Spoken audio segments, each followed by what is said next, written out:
네, 어제 또다시 강력한 여진을 우리가 느끼게 되면서 지금 원자력 발전소들 그리고 방사성 물질 폐기장이 밀집해 있는 경주 울진 이 지역이 가장 지진 발생 가능성도 크다는 것이 또 한 번 입증됐습니다. 지금까지 아마 우리 사회 생각은 설마 큰 지진이 우리나라에 오겠느냐, 그리고 어쨌건 이 기준은 맞춰져 있다라는 것이었던 것 같습니다. 그러나 이제는 생각보다 더 나쁜 상황이 닥칠 가능성에도 오지 말아야 되겠지만은 거기에도 이제는 대비를 해 놓아야 된다라는 목소리가 커지고 있습니다. 김병용 기자 리포트 이어서 보시겠습니다.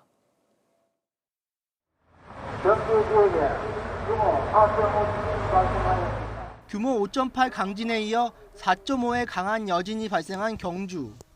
이번 지진의 발생지에서 반경 50km 안에 있는 원자력 발전소는 모두 12곳입니다.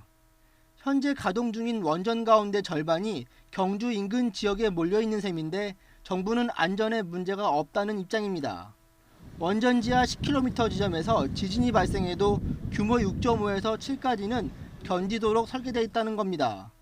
지난주 9월 12일 지진 이후 정밀 점검을 위해 저희가 수동으로 정지한 월성 1, 2, 3, 4, 5기를 제외하고는 현재 모든 원전이 정상 가동 중에 있습니다. 문제는 경주 지역의 지진 발생 빈도가 꾸준히 늘고 있다는 점입니다.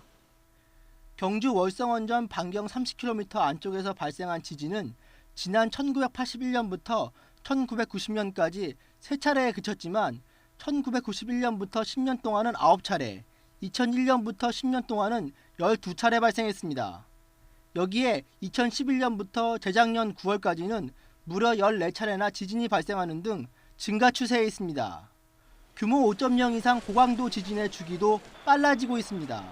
실제로 지난 1978년 이후 국내에서 규모 5.0 이상의 지진은 모두 9차례 발생했는데 이 가운데 3차례가 올해 일어났습니다. 한반도에서 발생 가능한 최대 지진은 규모 7 내로 판단하고 있습니다.